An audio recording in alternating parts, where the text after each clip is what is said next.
우리 같이 하나님 말씀 보겠습니다. 오늘 우리에게 주신 말씀은 마태복음 17장 1절에서 8절. 마태복음 17장 1절에서 8절까지 말씀 교독합니다. 제가 먼저 읽겠습니다. 엿새 후에 예수께서 베드로와 야고보와 그의 형제 요한을 데리시고 따로 높은 산에 올라가셨더니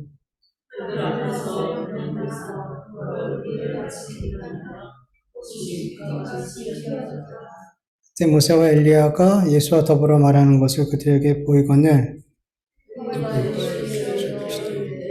우리가 보이는 것이 있었으니 만일 주께서 원하시면 내가 여기에 초막셋을 줄때 하나는 주님을 위하여 하나는 모세를 위하여 하나는 엘리야를 위하여 하나이다. 말할 때 호련히 빛난 구름이 그들을 덮으며 구름 속에서 소리가 나서 이르시되 이는 내 사랑하는 아들이요 내 기뻐하는 자니 너희는 그의 말을 들으라 하시는지라. 예수께서 나와 그들에게 손을 대시며 이르시되 일어나라 두려워하지 말라 하시니 제자들이 눈을 들어보매 오직 예수 외에는 아무도 보이지 아니하더라. 아멘. 우리는 몇 주 전까지 같이 빌립보 가이사랴에서 얼마나 중요한 사건들이 있었는지 같이 나누었어요. 베드로의 신앙 고백이 있었고 베드로의 신앙 고백 위에 교회가 세워질 것과 그리고 예수님께서 이제 곧 죽음과 부활에 대해서 예수님께서 곧 죽으시고 부활하실 것에 대해서 예수님께서 처음으로 예고를 해주셨어요. 그리고 이에 대해서 베드로가 항변을 하게 되고 예수님은 베드로를 꾸짖었죠. 그리고 마지막으로 예수님을 따르는 삶이 어떤 삶인지 모르고 따라다니고 있는 그 제자들에게 예수님을 따르는 제자의 삶이 무엇인지를 가르쳐 주셨고 그것이 정말 자기의 목숨을 구하는 삶이라는 것을 알려주셨어요. 이렇게 예수님은 빌립보 가이사랴에서 자신이 그리스도이심을 분명하게 드러내셨고 그리고 그리스도가 이 땅에서 감당해야 할 사역이 무엇인지 알려주셨고 이 그리스도를 따르는 제자의 삶이 어떠해야 되는지를 선포해 주셨어요. 그리고 오늘 본문과 같이 예수님은 엿새 후에 베드로와 야고보와 요한 앞에서 변화되시고 그리고 모세와 엘리야와 대화하시는 모습을 보여주시고 하나님의 음성까지 그들은 듣게 되었어요. 베드로의 신앙 고백과 같이 정말 예수님은 그리스도시고 하나님의 살아계신 아들 되심을 그들의 눈으로 보고 그들의 귀로 듣게 되었죠. 그런데 여러분 오늘 본문 말씀처럼 예수님은 왜 12제자를 다 데리고 이 예수님의 그리스도이심과 하나님의 살아계신 아들 되심을 이렇게 확인시켜 주시면 좋을 텐데 왜 베드로와 야고보와 요한만을 변화산에 데리고 올라가신 걸까요? 다 데려가면 좋잖아요. 여러분, 주님을 따르는 모든 제자들에게 주님은 공통적인 사명을 주셨죠. 그 공통적인 사명이 뭐예요? 자기를 부인하고 자기 십자가를 지고 그 삶을 통해 복음을 전하고 예수님의 제자를 세우고 교회를 세우는 이 일을 우리 모든 제자들에게 주셨어요. 그런데 여러분, 각 제자마다 그들에게 주신 역할이 다르고 그리고 그 역할을 감당할 수 있는 믿음의 분량이 다르더라는 거죠. 갈라디아서 2장 8절을 보면 베드로에게 역사하사 그를 할례자의 사도로 삼으시니가 또한 내게 역사하사 나를 이방인의 사도로 삼으셨느니라. 주님은 베드로에게 할례자들에게 복음을 전할 수 있는 자로 세우셨어요. 유대인의 사도로 세우셨어요. 그리고 바울에게는 이방인에게 복음을 전할 수 있는 그 역할을 주시고 이방인의 사도로 세우셨단 말이에요. 주님은 제자들에게 각기 다른 역할을 맡기시고 또 그 역할을 감당할 수 있는 믿음의 분량을 허락해 주셨어요. 교회에서도 마찬가지죠. 로마서 12장 3절에서 8절까지 우리 세 번역으로 같이 읽어볼까요? 나는 내가 받은 은혜를 힘입어서 여러분 각 사람에게 말합니다. 여러분은 스스로 마땅히 생각해야 하는 것 이상으로 생각하지 말고 하나님께서 각 사람에게 나누어 주신 믿음의 분량대로 분수에 맞게 생각하십시오. 한 몸에 많은 지체가 있으나 그 지체들이 다 같은 일을 하는 것이 아닙니다. 이와 같이 우리도 여럿이지만 그리스도 안에서 한 몸을 이루고 있으며 각 사람은 서로 지체입니다. 하나님께서 우리에게 주신 은혜를 따라 우리는 저마다 다른 신령한 선물을 가지고 있습니다. 가령 그것이 예언이면 믿음의 정도에 맞게 예언할 것이요, 섬기는 일이면 섬기는 일에 힘써야 합니다. 또 가르치는 사람이면 가르치는 일에, 권면하는 사람이면 권면하는 일에 힘쓸 것이요, 나눠주는 사람은 순수한 마음으로, 지도하는 사람은 열성으로, 자선을 베푸는 사람은 기쁜 마음으로 해야 합니다. 아멘. 교회 안에서도 주님께서는 각 그리스도인에게, 각 제자에게 역할을 주셨단 말이에요. 그리고 그 역할을 감당할 수 있는 뭘 주셨어요? 믿음의 분량을 주셨단 말이죠. 12제자들 가운데 베드로와 야고보와 요한에게만 예수님께서 변화하신 모습과, 그리고 모세와 엘리야와 대화하는 모습과, 그리고 하나님의 음성이 듣게 해주신 것은 주님께서 그들에게 맡기실 사명과 그 사명을 감당할 수 있는 믿음을 주시기 위함이라는 거예요.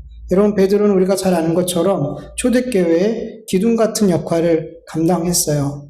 그리고 야고보는 사도들 가운데 첫 순교자가 되었죠. 그리고 요한은 제자들 가운데 가장 오래 살아남아서 반모섬에서 성령의 감동을 받아 부활하신 예수님을 만나고 요한계시록을 기록함으로 그 고난당하는 그 당시의 그리스도인들, 그리고 이 땅의 모든 그리스도인들이 주님의 재림의 날을 깨어서 기다릴 수 있게 했고, 새하늘과 새 땅을 바라보며 소망하며 살 수 있도록 했단 말이죠. 여러분, 주님은 주님의 모든 제자들에게 사명과 역할을 주시고 이 모든 것을 감당할 수 있는 믿음을 주신다는 걸 여러분 믿어야 돼요. 우리가 신앙생활 하다 보면 어떤 사람에게는 큰 믿음을 준 것 같아요. 큰 사명을 맡겨준 것 같아요. 그 사람에게는 하나님이 더 많은 은사를 주시고 더 많은 기도를 들어주시고 더 많은 기적들을 보여주시는 것 같이 보인단 말이죠. 그런데 여러분, 우리가 그런 분들을 보면서 나와 그분을 비교하면서 어떤 영적인 열등감을 갖거나 나에게는 왜 이렇게 해주시지 않지라고 하나님 앞에 섭섭해할 이유가 없어요. 하나님께서 그 사람에게 그렇게 하실 만한 분명한 이유가 있기 때문에 그렇게 해주시는 것을 우리는 믿어야 돼요. 동시에 하나님께서 나에게 이만큼의 믿음과 이만큼의 은사와 이만큼의 응답을 주시는 건 역시도 하나님의 뜻 안에 있더라는 거예요. 여러분, 하나님께서 누군가에게 어떤 역할을, 얼마만큼의 사명을 맡기실 것은 누구의 뜻이에요? 하나님의 뜻이에요. 하나님이 그만큼의 사역을 주시고 그만큼을 감당할 수 있는 믿음을 주신 거죠. 12제자 가운데 3명에게만 이런 은혜를 주신 것은 그만한 이유가 있기 때문이라는 거죠. 예. 그리고 분명한 것은 하나님께서 어떤 사람에게 분명히 어떤 사역과 역할을 맡기실 때 그 맡긴 만큼 하나님은 우리에게 요구하시더라는 거죠.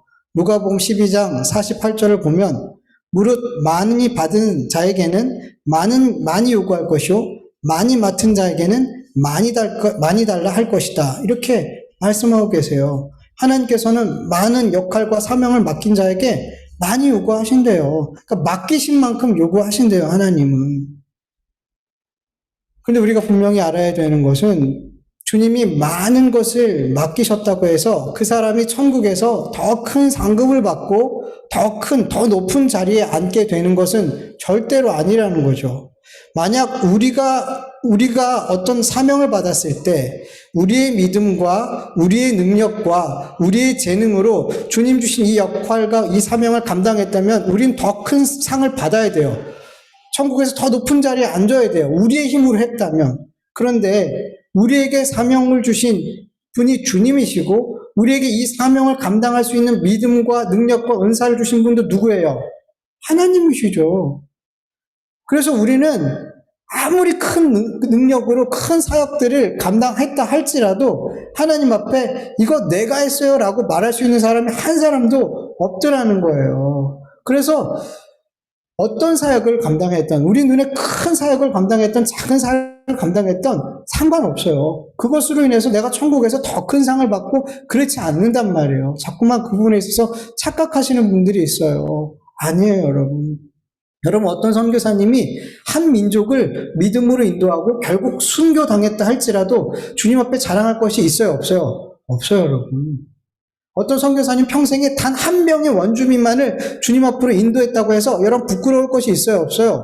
없어요, 여러분. 실제로 어떤 선교사님은 수십 년 동안 선교지에서 거의 100개의 교회를 건축했어요. 반면 어떤 선교사님은 평생 하나의 교회도 건축하지 못했어요. 여러분, 100개의 교회를 건축했다고 해서 이것이 그 선교사님에게 자랑이 될 수 있어요? 나 이렇게 많이 교회를 건축해서 이렇게 자랑할 수 있어요? 못해요, 여러분. 평생토록 그 선교지에서 한 개의 교회를 건축하지 못했다고 해서 그것이 부끄러움이 될 수 있냔 말이에요. 아니에요, 여러분. 수천 명의 성도들이 모인 교회 담임 목회로 하는 그 목사님은 성공한 목회를 한 것이고, 시골교회에서 10여 명 모여놓고 평생토록 목회하는 그 목사님은 실패한 목사님인가요? 아니란 말이에요, 여러분. 선교지에서 100개의 교회를 건축하고 수천 명의 성도들이 모인 교회를 담임 목회하는 그 목사님이나, 선교지에서 한 개의 교회를 건축하지 못했고 시골교회에서 몇 명 안 되는 성도님과 평생 목회하시는 이 목사님 모두 다 자랑할 것도 없고 부끄러워할 것도 없더라는 거예요, 여러분. 우리 사람의 눈에나 큰 사역, 작은 사역, 성공한 사역, 실패한 사역으로 보여질 뿐이에요. 하나님의 눈에는 그렇게 보이지 않는단 말이에요. 하나님의 눈에는 다 작은 거예요, 여러분. 작은 거예요. 여러분, 우리가 정말 중요하게 생각해야 될 것은 하나님이 나에게 맡기신 사역이 큰 사역이냐 작은 역할이냐 이게 아니라 그 맡겨진 사역과 역할에 뭐 하는 거예요? 충성하는 거예요. 충성하는 거예요. 마태복음 25장에 보면 예수님께서 달란트 비유를 하시죠. 어떤 주인이 타국에 갈 때 종들을 불러서 각 재능대로 5달란트, 2달란트, 1달란트를 맡기고 가게 되죠. 우리가 아는 것처럼 5달란트 받은 종과 2달란트 받은 종은 열심히 일을 해서 5달란트, 2달란트를 남겼어요. 그런데 1달란트 받은 종은 그걸 땅에 묻고 아무 일도 하지 않았죠. 주인이 돌아왔을 때 2달란트, 5달란트 받은 종은 그 남은 자기들이 열심히 노력해서 장사하여 남긴 그 달란트를 가지고 왔어요. 그러자 그 주인이 똑같이 5달란트 받은 종과 2달란트 받은 종에게 각각 똑같이 말씀하시죠. 그 주인이 이르되 잘하였도다. 착하고 충성된 종아, 내가 적은 일에 충성하였음에 내가 많은 것을 내게 맡기리니 내 주인의 즐거움에 참여하리라. 주인은 얼마나 많이 남겼느냐라고 묻지 않으셨어. 너 얼마나 많이 남겼어? 주인 분명 많이 맡긴 자에게 많이 요구하신다 그랬잖아요. 5달란트 맡긴 자는 최소한 5달란트를 요구하시고 2달란트 맡긴 자에게는 2달란트를 요구하셔야 되는데 여긴 그런 말씀이 없어요. 뭐라고만 얘기해요? 충성했냐? 네가 충성했다. 그러니까 충성이 뭐예요? 충성이 남기는 거라는 거예요.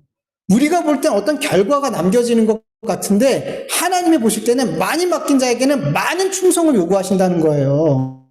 얼마나 충성했느냐를 요구하시는 거예요, 주님은. 그 충성만 보시더라는 거예요. 결과가, 우리 인간에겐 결과가 중요한데, 하나님이 보시는 그 결과물은 충성이라는 거예요. 충성이라는 거예요.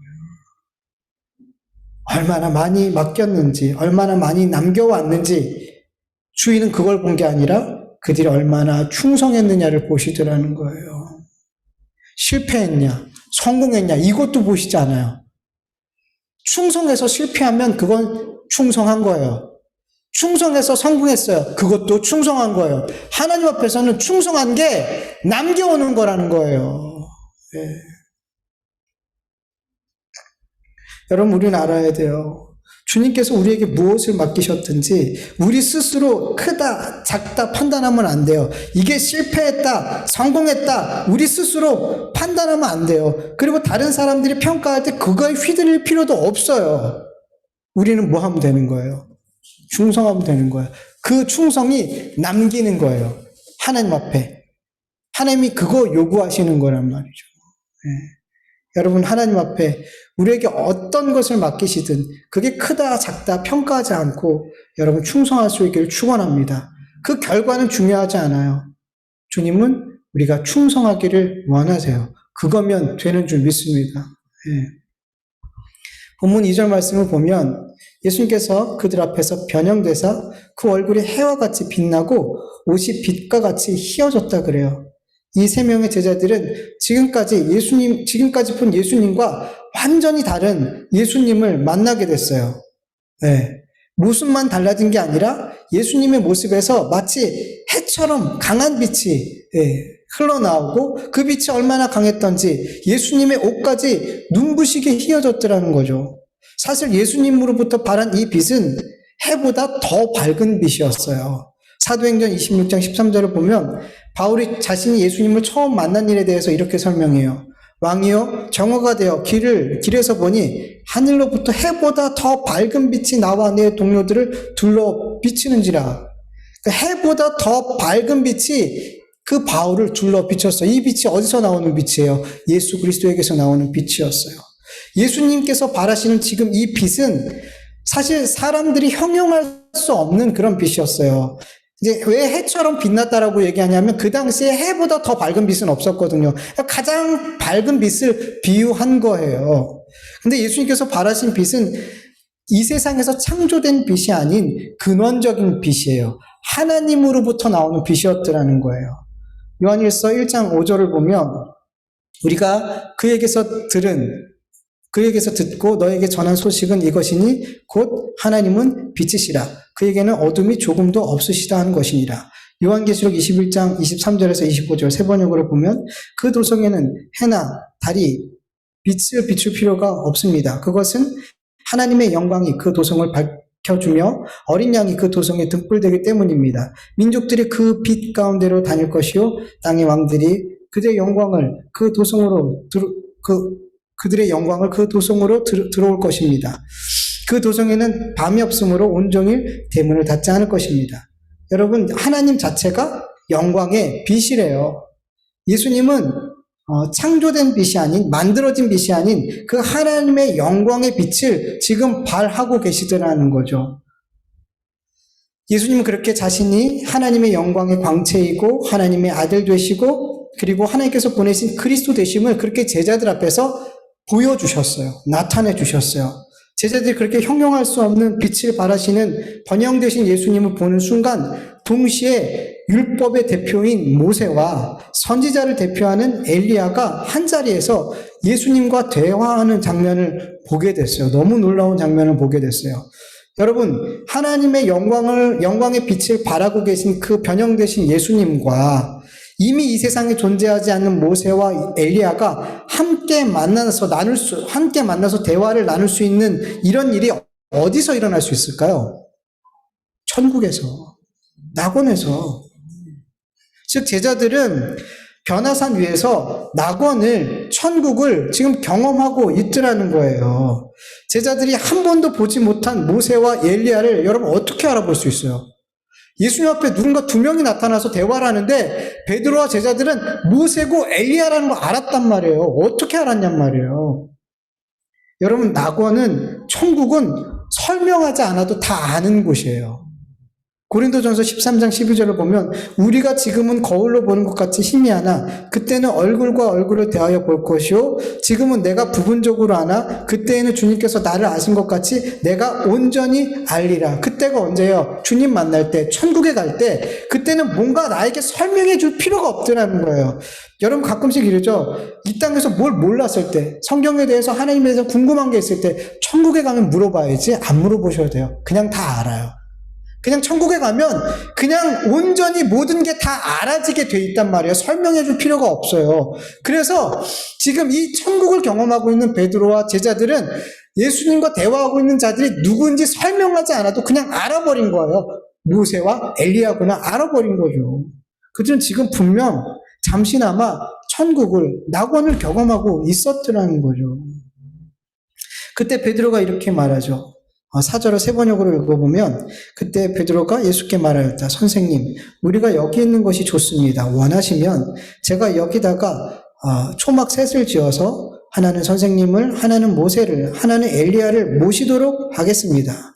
베드로는 이 낙원 같은, 천국 같은, 지금까지 경험해보진 못한 이러한 놀라운 경험에 계속 머물러 있고 싶었어요. 산 아래로 내려가고 싶지 않았어요. 그래서 예수님을 위하여, 모세를 위하여, 엘리야를 위하여 제가 초막을 3개를 짓고 제가 모실게요.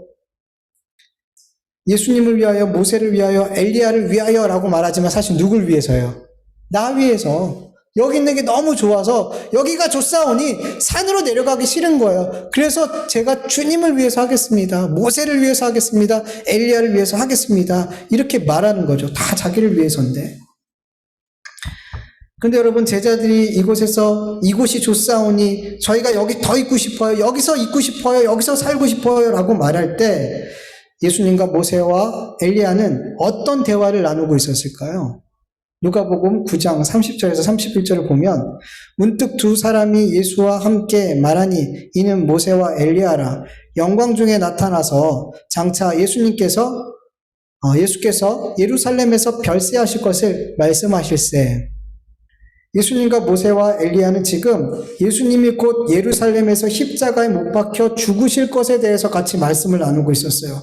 근데 제자들은 뭐예요? 여기가 좋사오니, 여기가 좋사오니, 우리 산 내려가지 말고 우리 여기서 살아요. 이러고 있더라는 거예요. 예수님은 이 산에 내려가서 이제 곧 십자가에 죽을 일에 대해서 이야기하고 있는단 말이에요. 제자들은 여기 있길 원했지만 예수님은 반드시 저 산 아래로 십자가 지기 위해 내려가셔야만 했어요. 예수님과 제자들은 완전히 다른 생각을 하고 있었더라는 거죠. 예수님은 하나님의 일을 생각했고 제자들은 여전히 사람의 일을 생각했단 말이에요. 성령님이 임하시지 않으면 여러분, 천국을 경험해도 사람의 일을 생각해요. 하나님의 일을 생각하지 못해요. 그렇게 천국을 경험하고 있는 그들은 그 천국을 경험하는 그곳에서도 자기만을 생각하더라는 거예요. 하나님의 일이 전혀 뭔지 모르더라는 거죠. 여러분, 우리가 이 땅에서 아주 가끔씩 이 순간이, 이 상황이 계속되어졌으면 할 때가 있어요. 이 성공이, 이 부요함이, 이 즐거움이, 이 행복이, 이 인기가, 이 지위와 이 권세와 힘이, 이 관계가 계속되어졌으면, 계속 여기에 머물렀으면 할 때가 가끔씩 있어요. 이렇게 낙원과 같은 이 순간, 이 상황이 끝나지 않았으면 좋겠다. 여기가 좋사오니 할 때가 우리의 삶에 있죠. 그런데 여러분, 우리가 알아야 될 것은 우리가 여기가 좋사오니라고 말하고 있는 그 순간, 그 상황에 주님은 무엇을 생각하고 있냐면 십자가를 생각하고 계시다라는 거예요. 우리는 이 산 위에 머물고 싶다라고 생각할 때 주님은 저 산 아래의 일을 생각하고 계시더라는 거예요. 여러분, 우리가 종종 여기가 좋사오니라고 생각 들 때, 지금 이 상황에서 안주하고 싶은 생각이 들 때, 지금 이 상황에서 계속 머물 수만 있다면 내가 주님을 위해서 이런 일들을 할게요 라고 서원하고 싶은 마음이 들 때, 여러분, 그때 예수 그리스도의 십자가를 바라볼 수 있기를 축원합니다. 여러분, 우리가 여기가 좋사오니하고 안주하고 싶어하고 있는 그 상황은 내가 만족하는 상황이에요. 내가 만족스러워하는 삶이란 말이에요. 내가 만족스러워하는 삶을 추구할 때 우린 절대로 자기 부인하지 못해요. 자기 십자가를 못 져요. 예수님의 말씀에 순종하는 제자의 삶을 못 살아요. 우리 그리스도인은 내가 만족스러워하는 삶이 아닌 주님께서, 예수 그리스도께서 만족하시는 삶을 살아야 되는 게 예수 그리스도를 따르는 제자이고 하나님의 자녀라는 거예요. 예수님이 만족하는 삶이 뭐예요? 예수님이 요구하는 삶이 뭐냔 말이에요.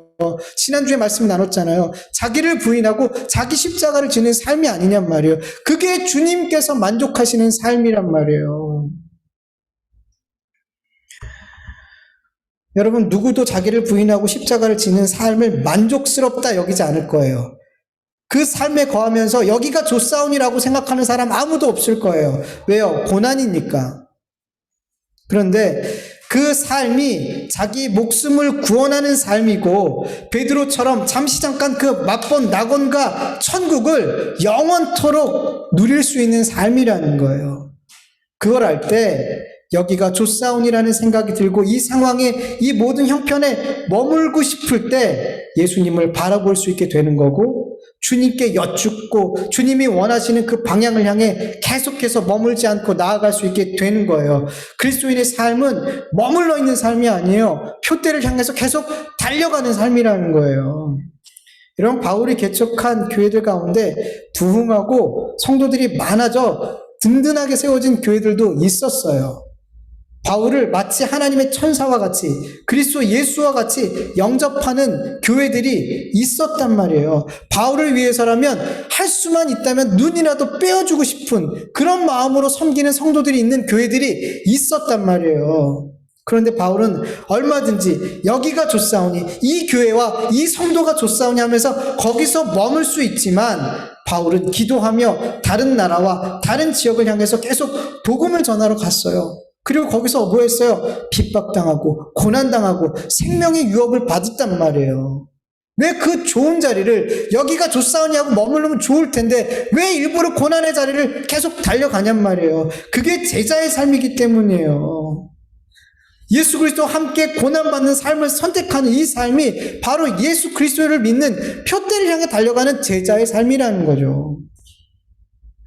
여러분, 우리 그리스도인들이 이 땅에 안주할 곳이 있다라고 생각하세요? 없어요. 여기가 좋사온이라고 생각할 수 있는 곳은 이 세상에 우리 그리스도인에겐 없어요. 왜냐하면 우리 그리스도인들은 본향을 바라보며 그 본향을 향해서 걸어가고 있는 나그네이기 때문이에요. 여러분, 나그네는 정착하지 않아요. 어느 곳에 정착해서 눌러 살지 않는단 말이에요. 돌아갈 그곳을 향해 반드시 간단 말이에요, 나그네는. 여기가 좋사온이라는 생각이 들 때, 그런 상황에서 우리 그리스도인들은 예수 그리스도의 십자가를 바라보고 내가 돌아가야 할 저 천국을 바라봐야 되는 거예요. 그럴 때 우리는 그 표대를 향해서 멈추지 않고 자기 부인의 삶, 십자가를 지는 그 삶을, 산 아래로 내려가는 삶을 살 수 있게 될 줄 믿으시기를 축원합니다. 오늘 본문 5절을 보면 베드로가 말할 때 호련히 빛난 구름이 제자들을 덮으며 구름 속에서 소리가 들리게 되어 이는 내 사랑하는 아들이요 내 기뻐하는 자니 너희는 그의 말을 들으라. 예수님께서 살아계신 하나님의 아들이시고 그리스도이심을 이제는 마지막에 하나님이 직접 그 제자들에게 확증해 주셨어요. 네. 여러분, 하나님께서 직접 제자들에게 음성까지 들려주시면서 예수님이 살아계신 하나님의 아들 되심과 그리스도심을 증거했다면 이보다 더 확실한 증거가 있을까요, 없을까요? 있어요, 여러분. 있어요, 여러분. 베드로 후서 1장 16절에서 21절 세 번역으로 우리 같이 읽어볼까요? 시작. 우리가 여러분에게 우리 주 예수 그리스도의 권능과 재림을 알려드린 것은 교묘하게 꾸민 신화에 따라서 한 것이 아닙니다. 우리는 그 위엄을 눈으로 본 사람들입니다. 더없이 영광스러운 분께서 그에게 말씀하시기를 이는 내 사랑하는 아들이요 내가 좋아하는 아들이다. 그는 하나님 아버지께로부터 존귀와 영광을 받았습니다. 우리가 그 거룩한 산에서 그분과 함께 있을 때 우리는 이 말소리가 하늘로부터 들려오는 것을 들었습니다. 또 우리에게는 더욱 확실한 예언의 말씀이 있습니다. 여러분 마음속에서 날이 새고 햇볕이 떠오를 때까지 여러분은 어둠 속에서 비치는 등불을 대하듯이 이 예언의 말씀에 주의를 기울이는 것이 좋습니다. 여러분이 무엇보다도 먼저 알아야 할 것은 이것입니다. 아무도 성경의 모든 예언을 제멋대로 해석해서는 안 됩니다. 예언은 언제든지 사람의 뜻에서 나온 것이 아니라 사람들이 성령에 이끌려서 하나님께로부터 오는 말씀을 받아서 한 것입니다. 아멘. 베드로는 자신이 전한 예수 그리스도의 권능과 재림이 꾸며낸 신화가 아닌 자신이 직접 경험한 실제라는 것을 변화산 사건을 다시 기억해내며 언급하고 있어요. 베드로는 자신이 직접 하나님의 음성을 듣고 예수님이 하나님께서 사랑하신 아들임을 들었다고 말하고 있어요. 그런데 베드로는 이 하나님의 음성을 통해 예수 그리스도께서 그리스도 되심과 하나님의 아들 되심을 이 하나님의 음성으로 들은 것보다 더 확실한 증거가 있다라고 말하는데 그게 뭐예요? 예언의 말씀. 이 예언의 말씀 뭘 얘기하는 거예요?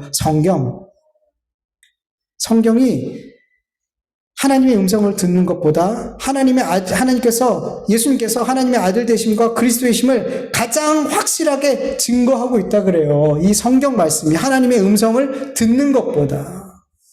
여러분 하나님의 음성을 듣고 어떤 놀라운 기적을 체험하고 이런 것보다 예수 그리스도를 가장 확실히 알 수 있는 길은 성경밖에 없어요. 성경밖에 없어요. 이건 제 말이 아니에요. 베드로가 성령의 감동을 받아서 우리에게 알려주고 있는 거예요.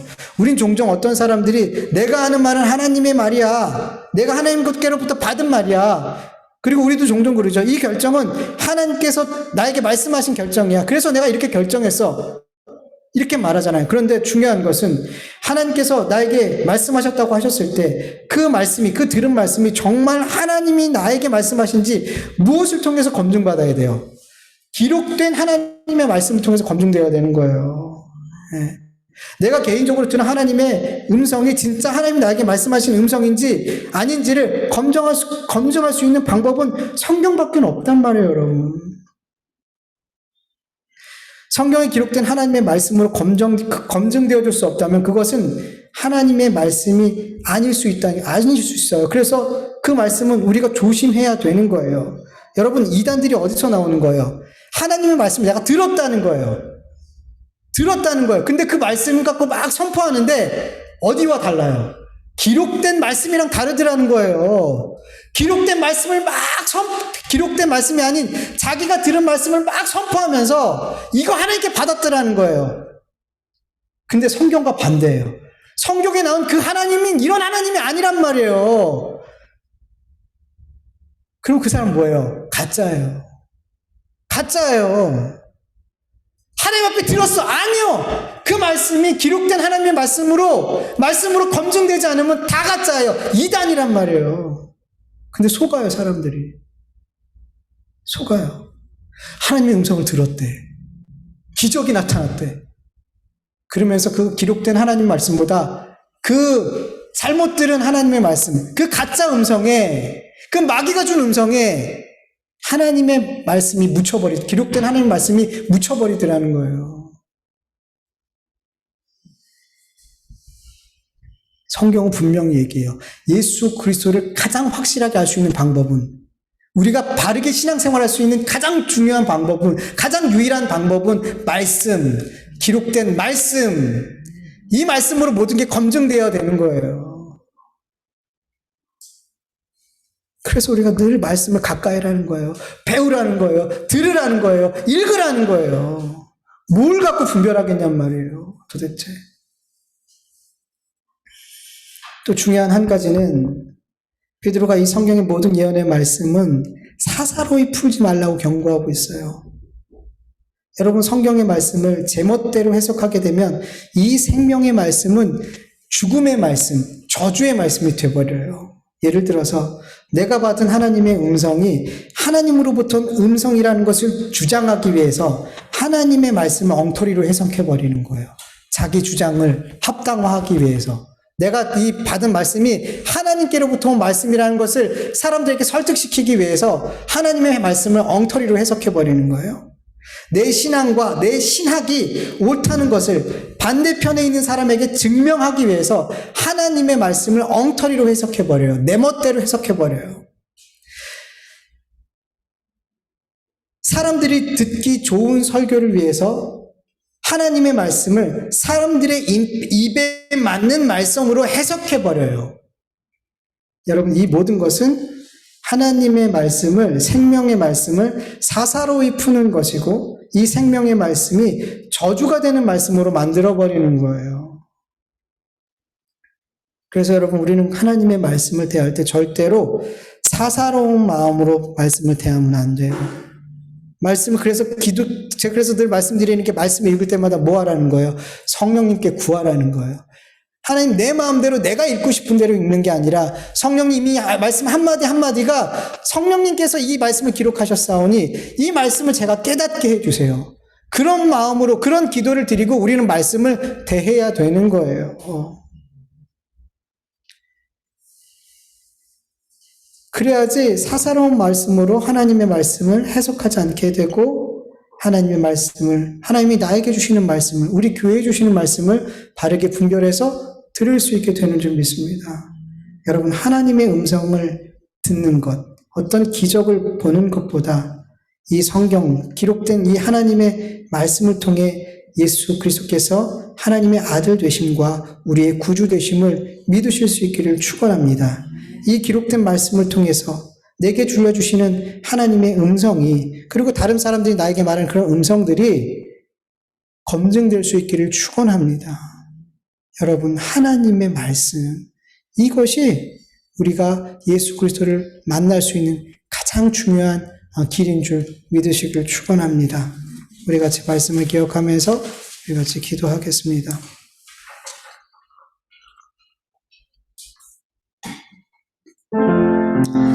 하나님 아버지 감사합니다. 하나님의 말씀을 함께 나눌 수 있도록 도와주신 것 감사합니다. 하나님 정말 간절히 소원하겠습니다. 우리가 하나님의 말씀을 정말 사사로이 받지 않게 하여 주시옵소서. 내가 듣고 싶은 대로, 내가 해석하고 싶은 대로 듣고 해석하지 않게 하여 주시옵소서. 늘 우리가 성령님께 기도하며 성령님을 의지하며 하나님의 말씀을 대하게 하여 주시옵소서. 하나님, 이 하나님의 말씀이 내 삶을, 내 육신의 삶을 유익하게 하는 말씀으로 보지 않게 하여 주시옵시고, 내 영을 새롭게 하고 나를 하나님의 사람으로 만들어가고 나로 제자의 삶을 살 수 있게 하는, 하나님께 영광 돌리는 삶을 살 수 있게 하는 그 말씀을 우리가 온전히 받을 수 있도록 도와주시옵소서. 하나님 도와주시옵소서.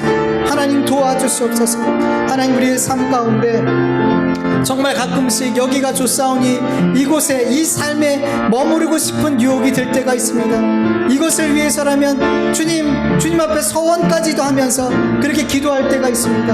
하나님, 우리 그리스도인의 삶은 나그네의 삶인 줄 압니다. 어디에 머물러 있는 삶이 아닌 줄 압니다. 나그네의 삶을 살아갈 때 아버지 하나님, 우리가 저 본향을 향해서 달려가게 하여 주시옵소서. 표대를 향해서 달려가게 하여 주시옵소서. 안주하지 않게 하여 주시옵소서. 아버지 하나님 도와주시옵소서. 우리가 주님께서 우리에게 주신 그 표대를 향해서 자기를 부인하고 십자가를 지며 그 표대를 향해서 끊임없이 달려갈 수 있는 우리의 삶이 되어줄 수 있도록 도와주시옵소서. 이 땅이 우리에게 진정한 평안과 진정한 행복과 진정한 감사와 진정한 아버지 하나님 기쁨을 줄 수 있는 것은 없습니다. 하나님 도와주시옵소서. 하나님 도와주시옵소서. 우리가 정말 영원한 평안과 영원한 행복과 영원한 기쁨과 영원한 하나님이 주시는 그 행복이 있는 그 하늘나라를 사모하며 그 땅을 바라보며 우리가 살아갈 수 있도록 도와주시옵소서. 주님 도와주시옵소서. 주님 도와주시옵소서. 지금 우리가 무엇을 바라보고 있습니까? 우리가 지금 무엇을 바라보고 있습니까? 평안한 삶, 이 땅에서 성공하는 삶, 아버지 정말 내가 안주하고 싶은, 내 육신이 안주할 수 있는 그런 삶을 바라보고 있습니까? 아니면 예수 그리스도의 십자가를 바라보고 있습니까? 우리가 무엇을 바라보고 있든지 우리 그 바라보고 있는 것을 향해서 달려가게 될 텐데, 하나님, 우리가 예수 그리스도의 십자가를 바라보게 하여 주시옵소서. 산 아래의 삶을 바라볼 수 있도록 주님 도와주시옵소서. 감사하며 예수님의 이름으로 기도드립니다. 아멘. 이제는 우리 주 예수 그리스도의 은혜와 하나님의 다하심이 없는 사랑하심과 성령님의 인도하심과 교통하심과 충만하심이 오직 하나님의 말씀을 통해서 예수 그리스도를 만나고 믿고 확증하기를 원하는 하나님의 자녀들 머리 위에, 그 가정과 일터와 그리고 교회 위에 이제로부터 영원토록 함께할지어다. 아멘.